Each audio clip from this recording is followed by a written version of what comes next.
Les savants indiens calculèrent également le diamètre du globe avec au final un écart inférieur à 1% par rapport à la réalité. Tout cela fut rendu possible par 1, 0 et le reste de la troupe des nombres.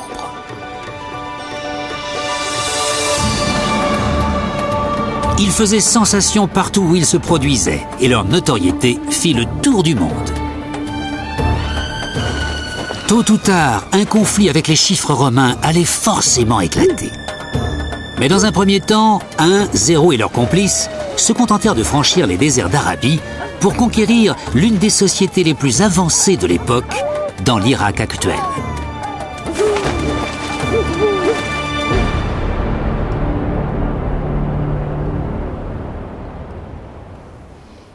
Quand l'islam avait à peine 100 ans, Bagdad était gouverné par le grand calife Al-Mansour. Comme le calife souhaitait que son peuple vive selon les préceptes du Coran, il mit en place des tribunaux et des juges pour appliquer la loi du prophète. La loi du prophète regorge d'instructions qui exigent des calculs mathématiques complexes, si on veut les appliquer à la lettre.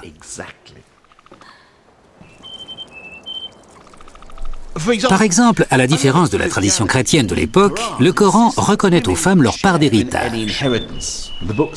Il dit « il y a une part pour les hommes et une part pour les femmes. La part de chacun dépend du nombre des autres parents et de leur relation avec le défunt. » Pour calculer tout cela, il faut des fractions et des proportions, alors qu'à l'époque, les Arabes comptaient sur leurs doigts.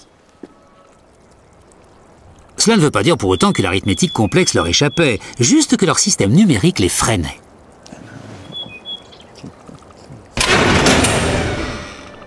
Mais un jour, la cour vit arriver un ambassadeur venu d'Inde. La coutume voulait qu'il offre un présent au calife, mais que peut-on offrir à un souverain qui a déjà tout? Pas évident de trouver le cadeau idéal. Et un t-shirt I Love India, ça n'aurait pas vraiment fait l'affaire. Mais après mûre réflexion, l'ambassadeur eut une idée brillante. Il donna au calife le plus beau cadeau imaginable, les nombres.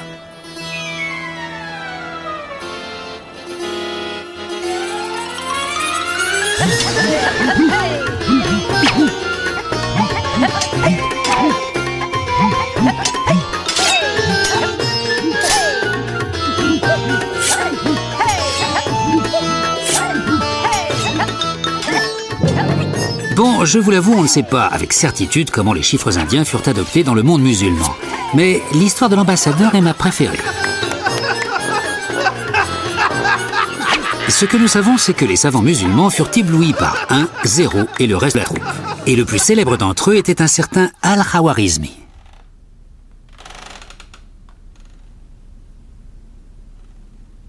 Al-Khawarizmi et ses collègues apprirent aux nombreux Indiens toute une série de nouveaux tours de passe-passe. Les équations quadratiques, l'algèbre, les logarithmes et les poiriers cubiques logarithmiques inversés. En fait, non, le dernier, je viens de l'inventer.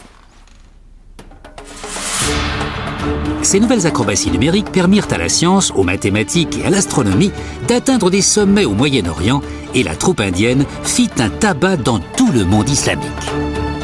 Mais sur l'autre rive de la Méditerranée, l'Europe chrétienne était toujours sous l'emprise de la vieille légion des nombres romains. Et en bon romain, il n'allait pas céder la place aux petits nouveaux sans broncher. Un affrontement entre les deux systèmes était inévitable, et son issue a façonné le destin du monde occidental.